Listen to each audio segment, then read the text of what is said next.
மா டேய் என்னடா ஏன் அப்படி கத்திட்டு இருக்க? யாருமா அந்த காயத்ரி? எனக்கு அவளுக்கு என்ன சம்பந்தம்? நான் எப்பமா அவளுக்கு தாலி கட்டினேன்? என்ன ஏன் எல்லாரும் இப்படி உயிரை வாங்குறீங்க? டேய் திடீர்னு வந்து என்ன உளறிட்டு இருக்க? அதான் அந்த காயத்ரியோட டாபிக் என்னைக்கோ இழுத்து மூடியாச்சுல, இப்போ என்ன அதுல சந்தேகம்? எனக்கு எந்த சந்தேகமும் இல்ல. அந்த ராமையா தான் 1008 கதை சொல்றாரு. நான் காயத்ரியை தான் லவ் பண்ணேனா, எனக்கும் காயத்ரிக்கும் ஒரு கோவில வச்சு வேற கல்யாணம் நடந்துச்சான். அது தெரிஞ்சுக்கிட்டு நீங்க எனக்கும் சுப்புக்கும் இன்னொரு ஒரு கல்யாணம் வேற பண்ணி வச்சிருக்கீங்க. அது மட்டும் இல்லாம சுப்புக்காக அந்த காயத்ரி என்ன வெறுக்க வச்சிருக்கீங்க. நிறுத்துடா. உன்னையாரா அந்த ஆளை போய் பார்க்க சொன்னதே? அப்பா இப்ப அதுவா முக்கியம்? என் வாழ்க்கையில எனக்கே தெரியாம என்னென்னமோ நடந்திருக்கான். ஏன்பா எனக்கு மட்டும் இப்படி? ஏன் இதெல்லாம் என்கிட்ட இருந்து மறைக்கிறீங்க? என் தலையே வெடிச்சிரும் போல இருக்கு. கொஞ்சம் சீக்கிரம் சொல்லுங்களேன். சூர்யா, நீ என்ன சின்ன குழந்தையா? யார் என்ன சொன்னாலும் நம்பிடுவியா என்ன? உனக்குன்னு சுய புத்தி இருக்குல்ல, யோசிச்சு பார்க்க மாட்டே? இல்லக்கா, எனக்கு தலையே வெடிச்சிரும் போல இருக்கு. சுப்பு நல்லா வாழணுன்றதுக்காக காயத்ரி பெங்களூர் போனாலாம். நான் அவளை பெங்களூருக்கு தேடி போய் அவளோட குடும்பம் நடத்தி இன்னைக்கு அவ வயித்துல வளர்ற குழந்தை என்னோடதுன்னு சொல்றாங்க.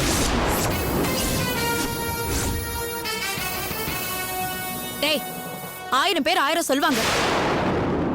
அதெல்லாம் உண்மை இல்லடா. இத பார், நான் அன்னைக்கு சொன்னதான் இப்பவும் சொல்றேன். உன் வாழ்க்கையில சுப்புவை தவிர இன்னொரு பொண்ணு இருந்ததே இல்ல. அந்த காயத்ரி எவ்வளவு பெரிய கிரிமினல்னு இப்போ உனக்கு புரியுதா சூர்யா? அவ இன்னைக்கு ஜெயில இருக்கா. ஆனா அவளுக்காக வெளியே வேலை பார்க்கறதுக்கு அங்கங்க ஆள வச்சிருக்கா. ரேணுகா ஒரு பக்கம், ராமையா ஒரு பக்கம், அந்த வீரா ஒரு பக்கம், பத்தா குறைக்கு அவ அப்பா அண்ணாமலை ஒரு பக்கம். அவ பயங்கரமான பொண்ணுடா அவ.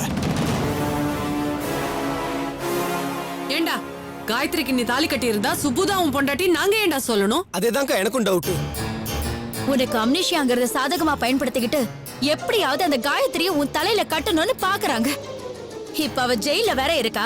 நீ மனசு வச்சாதான் அவ வெளியில வர முடியும். எப்படி பார்த்தாலும் உன் தலையீடு இல்லாம இதெல்லாம் நடக்காதுங்கிறதுக்காக தான் உன்னை துரத்திக்கிட்டே இருக்காங்க. இன்னும் புரியலையா உனக்கு? இத பாரு சூர்யா, ஒரு விஷயத்த நல்லா புரிஞ்சுக்கும். ஒரு பொண்ணு ஒரு விஷயத்த சாதிக்கணும்னா எந்த எக்ஸ்ட்ரீம்க்கு வேணாலும் போவா. இவங்க அந்த மாதிரி தான் ஏதோ பிளான் பண்ணிட்டு இருக்காங்க. அப்போ இதெல்லாம் காயத்ரியை கிளப்பி விடுறதா நீ சொல்றியா? ஆமாண்டா, அவ ஒருத்திக்காக ஒருத்தர் மாத்தி ஒருத்தர் உன்னை டார்ச்சர் பண்ணிட்டு இருக்காங்கன்னா வேற என்னடா காரணம் இருக்க முடியும்? இல்லம்மா, எனக்கு இது சரியா படல.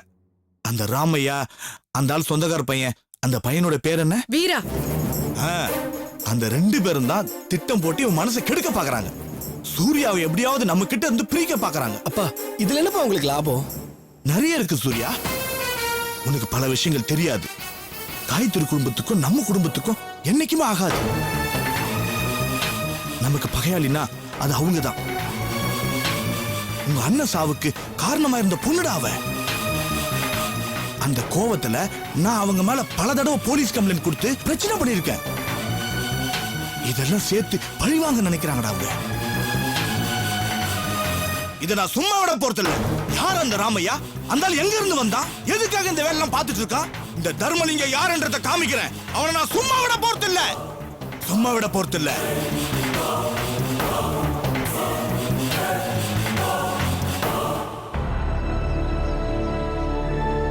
என்ன ரேணுகா சொல்றீங்க?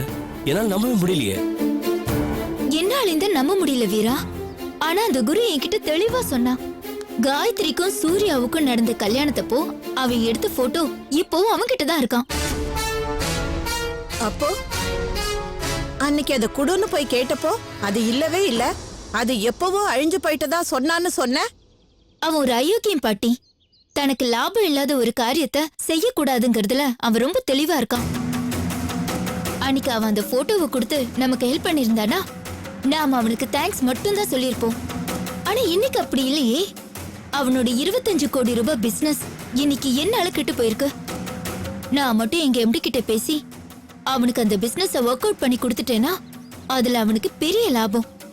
அதனாலதான் நீ எனக்கு அதை செஞ்சா நான் உனக்கு அந்த போட்டோவை தரேன்னு பேரம் பேசுறான். அதெல்லாம் விடுங்க. அந்த போட்டோ அவன்கிட்ட கன்ஃபார்மா இருக்குல்ல, அது போதும் நமக்கு. காயத்ரியை இன்னும் ஒரு வாரத்துல வெளியில எடுக்கிறான். எப்படிதான் முடியும்? மாமா சும்மா கேள்வி கேட்காதீங்க மாமா. அதான் போட்டோ இருக்குன்னு ரேணுகா தெளிவா சொல்லிட்டாங்கல்ல. போன்ல இருக்கிற அந்த போட்டோஸை கோர்ட்ல ப்ரொடியூஸ் பண்றோம். ஜட்ஜ் அதை பார்த்தாரு, காயத்ரிக்கும் சூர்யாவுக்கும் கல்யாணம் நடந்ததுன்றதை கன்ஃபார்ம் பண்ணிடுவாரு.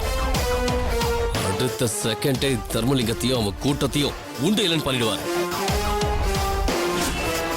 இது மட்டும் நடக்குதா இல்லையான்னு பாருங்க. குரு மாதிரி ஒரு அயோக்கியனுக்கு பிசினஸ் நீங்க குடுக்கலான்னு நான் எங்க எம்டி கிட்ட சொல்ல முடியாது வீரா. அது நான் வேலை பார்க்குற இடத்துக்கு நான் பண்ற துரோகம் ஆயிடும். ரேணுகா, உங்களை நான் அதெல்லாம் பண்ண சொல்லலையே. நமக்கு வேண்டியது என்ன? ப்ரூஃபா இருக்கிற காயத்ரிக்கு சூர்யா தாலி கட்டுற போட்டோ. அதை வாங்குறதுக்கு வழியா இல்ல, அதெல்லாம் நான் பாத்துக்கிறேன். இந்த பாரு ரேணுகா, ஏற்கனவே நான் சூர்யாவிட்ட பேசி அவன் மனசை நான் கலைச்சிருக்கேன். காயத்ரி தாண்டா அவன் பொண்டாட்டின்னு தெளிவா எடுத்து சொல்லி புரிய வைக்க முயற்சி பண்ணியிருக்கிறேன். இப்போ போட்டோவும் கிடைச்சிருச்சுன்னா நம்ம கோர்ட்டுக்கே போக வேண்டியது இல்லையம்மா. நேரா அவன் வீட்டுக்கு போய் சூர்யா கிட்டே போட்டோ காட்டிட வேண்டியதான். சூர்யா அடிப்படையில் நல்லவன் தான், நியாய தர்மத்துக்கு கட்டுப்பட்டவன் தான். இவ தான் அவன் பொண்டாட்டின்னு அவங்க அப்பா அம்மா சுட்டி காட்டினதுக்காக சுப்பு ஏத்துக்கிட்டானா இல்லையா? இப்ப அதெல்லாம் உண்மை இல்ல, இதுதான் உண்மைன்னு ஆதாரபூர்வமா நிரூபிச்சிட்டோம்னா கண்டிப்பா நம்ம சொல்றத அவன் கேட்பான். இது நடக்குமாப்பா? நடந்துருச்சுன்னு முடிவு பண்ணிக்கோங்க. குரு கிட்ட இருந்து இந்த போட்டோ வாங்கிட்டு வர்றது என்னோட பொறுப்பு.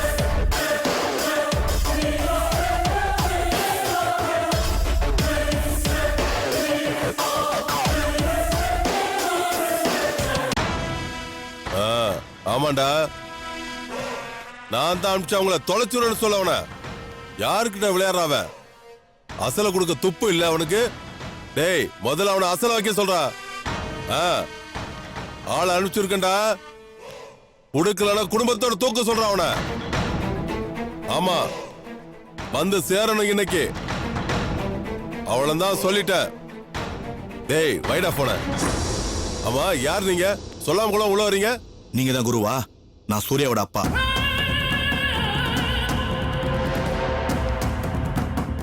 சூர்யானா? எந்த சூர்யா? உங்களுக்கு தெரிஞ்ச சூர்யா தான். அவன் காயத்ரி கழுத்துல தாலி கட்டும்போது நீங்க போட்டோ எடுத்து வச்சிருக்கீங்க. இப்ப என்ன அதுக்கு? இங்க பாருங்க, நான் சுத்தி வளைச்சு பேசல. எனக்கு அந்த போட்டோஸ் வேணும். உங்ககிட்ட இருக்கிற அந்த ஆதாரத்தை எனக்கு கொடுத்தீங்கன்னா நீங்க எவ்வளவு பணம் கேட்டாலும் நான் தரேன். யோ, லூசையா நீ? நான் யாரு தெரியுமா உனக்கு? என் தொழில் என்ன தெரியுமா? எவ்வளவு பெரிய மனுஷங்களுக்கு எவ்வளவு பெரிய கம்பெனிக்கெல்லாம் ஃபைனான்ஸ் பண்ணிருக்கேன் தெரியுமா? மாசம் மாசம் கோடி கணக்குல டர்ன் ஓவர் பண்ணிட்டு இருக்க. எனக்கு நீ விலை பேசுறியா? என்னையா இது விளையாட்டா இருக்குது? சாரி சார், என்ன தப்பு நினைச்சுக்காதீங்க. ஆனா தயவு செஞ்சு நீங்க எனக்கு உதவி செஞ்சே தீரணும். இது என் பையனுடைய வாழ்க்கை பிரச்சனை சார். நீங்க எடுத்து வச்சுக்கிற அந்த போட்டோ இருந்தாதான் என் பிள்ளைய காப்பாத்தி என் மருமகளோட அவனை வாழ வைக்க முடியும். நானும் சாரி சொல்லிக்கிறேன். உன் பிள்ளைக்கு வாழ்க்கை பிரச்சனைனா எனக்கு இது பிசினஸ் பிரச்சனை. என்னால அத உங்ககிட்ட தர முடியாது. வேணாம் சார், தயவு செஞ்சு அப்படி சொல்லாதீங்க. கொஞ்சம் பெரிய மனசு பண்ணுங்க. யோ, முடியாதியா? நான் சொல்றது உனக்கு புரியல? கிளம்புறியா நீ? முடியாது இல்ல? வெளியே போன்னு சொன்ன.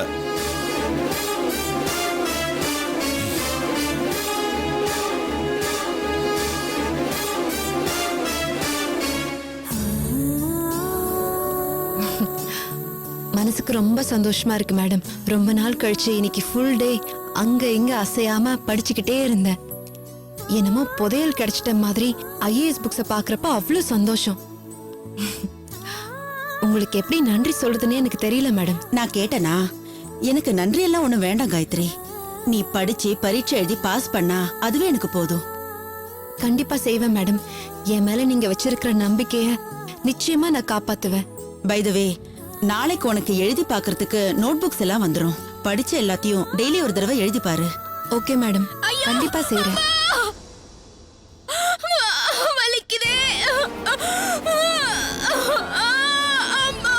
சுமதி, நீ போய் டாக்டர் கூட்டிட்டு வா.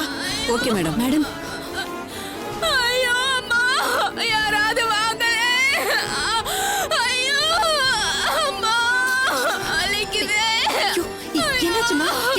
என்னாச்சு? என்னம்மா? மேடம் கொஞ்சம் பிரசவ வலி வந்துருச்சுன்னு நினைக்கிறேன். இமிடியேட்டா ஹாஸ்பிட்டல் காயத்ரி, நீ காமாட்சியை கூட்டிட்டு டாக்டர் ரூமுக்கு வந்துரு. நான் போய் மத்த ஏற்பாடுகளை பண்றேன். தைரியமா இருமா. பாத்துமா, பாத்து எழுந்து.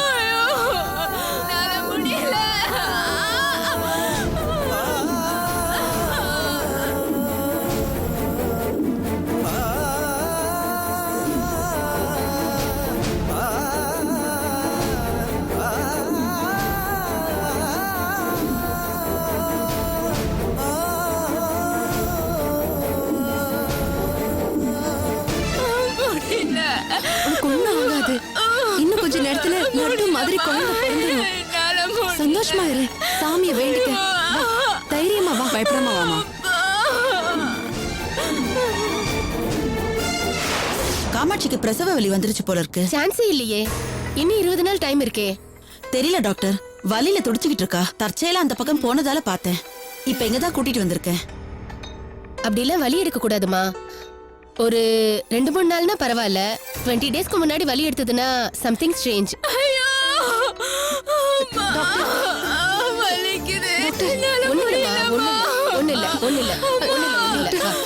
நீங்க இங்க இருங்க. இல்ல டாக்டர், நான் வந்து உங்களுக்கு உதவி. இல்ல, எனக்கு தேவையில்ல, நான் கூப்பிட்டுக்கிறேன். இங்கே இருங்க. ஒண்ணும் இல்லம்மா, பயப்படாத பயப்படாத. வா.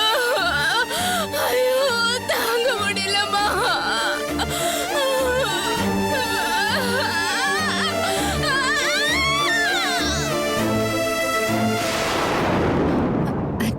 டாக்டர், என்ன குழந்தை டாக்டர்? சாரிம்மா, அபார்ஷன் ஆயிடுச்சு.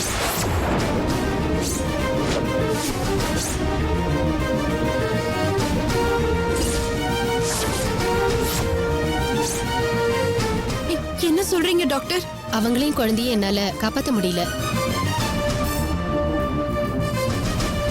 குழந்தையுமா? இல்ல இல்ல, இத நான் நம்ப மாட்டேன். காமாட்சி சாக மாட்டா. அவ உயிரோட தான் இருப்பா டாக்டர். கொஞ்சம் பாருங்க டாக்டர், நல்லா பாருங்க. அவளுக்கு ஒண்ணும் ஆயிருக்காது. அவ நல்லா தான் இருப்பா. என்ன நம்புங்க.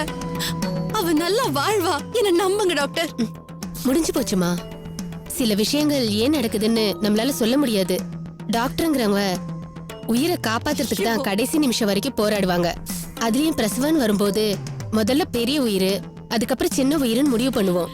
காமாட்சி விஷயத்துல என்னால 2 பேரையும் காப்பாத்த முடியல. சாரிமா. ஐயோ கடவுளே. காமாட்சிக்கான எல்லா ஃபார்மாலிட்டிஸும் இன்னும் கொஞ்ச நேரத்துல முடிஞ்சிரும். அப்புறம்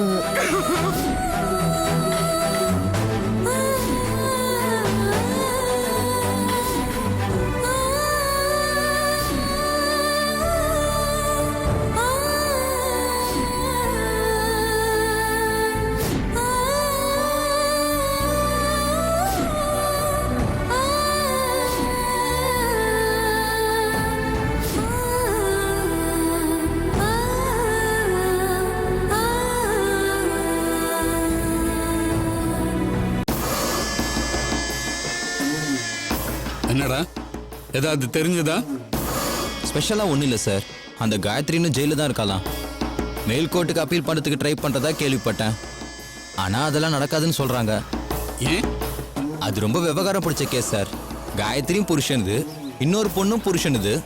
அந்த பொண்ணுக்கு மாமியார் வீட்டுக்காரங்க சப்போர்ட்டாக இருக்காங்க. ஆனால் காயத்ரிக்கு சாமி சப்போர்ட் கூட இல்லை.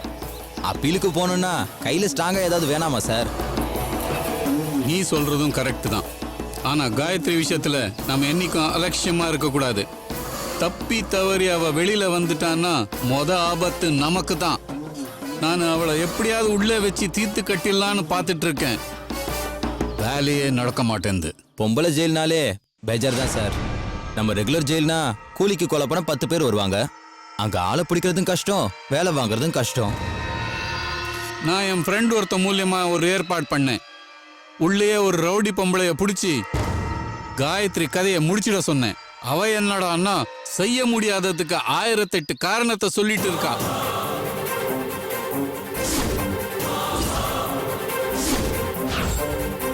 சந்தேகப்பட்டு தாண்டா வந்தேன். இப்ப நிச்சயமாயிடுச்சு. காயத்ரி நீ தானே கொலை பண்ண பார்த்திருக்க. ஏய், இவன் எப்படிடா உள்ள வந்தான்? இவனை பிடிச்சி வெளில போடுங்களா. யார் மேல யார் எவ்வளவு தைரியம் தான் நீ உள்ள வந்துருக்க? அவனை அடிச்சு கோடல கட்டி வைங்கடா. யார் மேல கை வைக்கிறேன்? ஏய், ஆ! ஐயோ!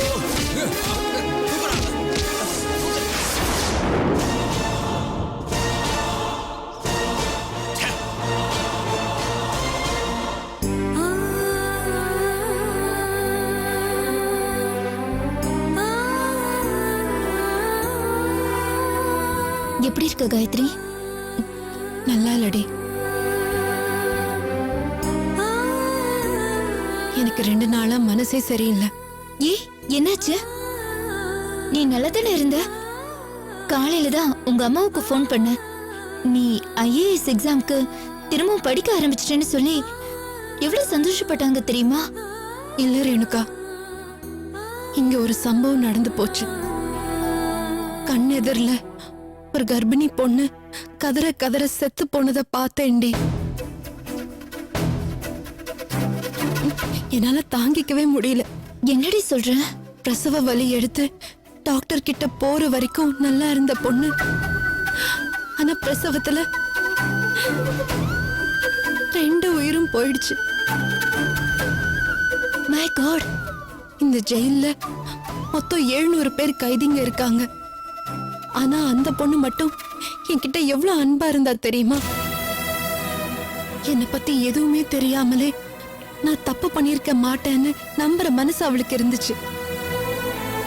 சின்ன சின்னதா என்னால முடிஞ்ச உதவிகளை நான் அவளுக்கு பண்ணேன். பதிலுக்கு எனக்கு ஏதாவது செய்யணும்னு எப்படி துடிப்பா தெரியுமா? கஷ்டம்தான். ஆனா நினைச்ச மனசுக்கு கஷ்டம் கொடுக்கிற விஷயங்களை நீ இப்ப நினைக்காம இருக்கிறது தான் உனக்கு நல்லது. எப்படி? என்னால நினைக்காம எப்படி இருக்க முடியும்? அவளும் தப்பு பண்ணாம ஜெயிலுக்கு வந்தவதான். நானும் அவள மாதிரியே கர்ப்பமா இருக்கிறவதான்.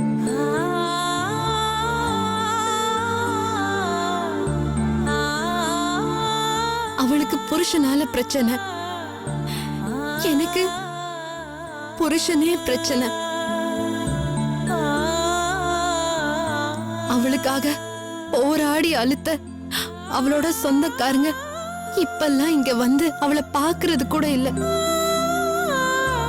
அவ செத்து போயிட்டான்னு அவங்க ஊருக்கு தகவல் சொன்னப்போ அவளை அங்கேயே புதைச்சிருங்கன்னு பதில் சொன்னாங்களாம். ஒரு மனுஷ உயிருக்கு இவ்வளவுதானடி மதிப்பு? நல்லவளா இருக்கிறதுக்கும் நல்லதையே நினைக்கிறதுக்கும் யாருக்கும் கெடுதல் பண்ணாம நம்ம வேலையை பார்த்துட்டு நம்ம வழியில போயிட்டு இருக்கிறவங்களுக்கும் இதுதான் எண்ட் ரிசல்ட்னா வாழற வாழ்க்கைக்கு என்னடி அர்த்தம்? என்னடி என்னென்னமோ பேசுற? இல்ல ரேணுகா, எனக்கு ரொம்ப பயமா இருக்குடி. என்னோட வாழ்க்கையும் அந்த பொண்ணுக்கு முடிஞ்ச மாதிரியே முடிஞ்சிருமோன்னு நேத்தில இருந்து அதே யோசனையா இருக்கு. வாய் கழுவுடி. என்னடி பேச்சு இதெல்லாம்? இங்க பார், உன்னை வெளியே எடுக்கிறதுக்கு நாங்க எவ்வளவு தீவிரமா வேலை பார்த்துட்டு இருக்கோம் தெரியுமா? ஒரு விஷயம் சொன்னா நீ ஆச்சரியப்பட்டு போயிடுவ. உன்னோட கல்யாண போட்டோவை இல்லவே இல்லைன்னு அன்னைக்கு அந்த குரு சொன்னால, அது இப்ப அவன்கிட்ட தான் இருக்கு.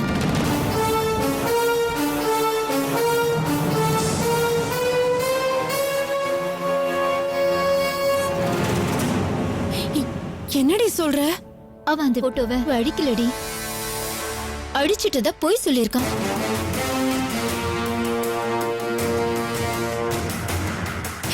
நிஜமாவா? அவனே என்கிட்ட சொன்னா காயத்ரி. அந்த போட்டோ அழியாம பத்திரமா இருக்குன்னு சொன்னா. அது அவன்கிட்ட இருந்து எப்படியாவது வாங்கி கோர்ட்ல ப்ரொடியூஸ் பண்ணி சூர்யாவுக்கும் உனக்கும் கல்யாணம் நடந்ததை ப்ரூவ் பண்ணி உன்னை எப்படியாவது நான் வெளியே எடுப்பேன். கையில வச்சிருக்கிற போட்டோ அழிஞ்சிருச்சுன்னு சொன்னவன் இப்ப மட்டும் எப்படி அதை உன்கிட்ட கொடுப்பான்? அவனா அதை கொடுக்கறானா இல்ல அவன்கிட்ட இருந்து வேற ஏதாவது வழியில நான் அதை வாங்குறேனா? இதெல்லாம் எப்படி நடக்கும்னு இப்ப நீ என்கிட்ட கேட்டனா அதுக்கெல்லாம் என்கிட்ட பதில் இல்ல. ஆனா கண்டிப்பா அது நடக்கும், நடந்தே தீரும்.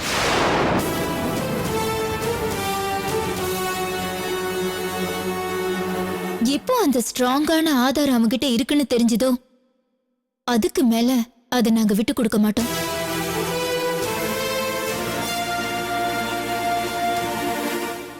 எதையாவது பண்ணி அந்த ஆதாரத்தை வாங்கி கண்டிப்பா உன்னை வெளியே எடுக்காம விட மாட்டோம். இன்ஃபேக்ட் இந்த குட் நியூஸ் உங்ககிட்ட சொல்லிட்டு போலான்னு தான் நான் வந்தேன். நீ என்னடானா யாரோ செத்ததை நினைச்சுக்கிட்டு நமக்கும் அப்படி ஒரு கதி வந்துடுமோன்னு சோகம் கொண்டாடிட்டு இருக்க. அதெல்லாம் வேண்டாம் காயத்ரி. நீ உற்சாகமா இருந்தாதான் எங்க வேலை கரெக்டா நடக்கும், புரியுதா? எவ்வளவு நல்ல விஷயம் சொல்லிருக்கேன், கொஞ்சம் சிரியேன். சிரின்னு சொல்றேன்ல.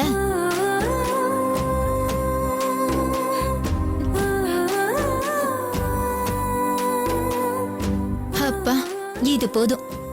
அந்த போட்டோவை வாங்கிட்டு அப்புறமா வந்து பேசுறேன். உடம்பு பாத்துக்கோ. நான் வரட்டுமா? நான் போயிட்டு வரேன்டி.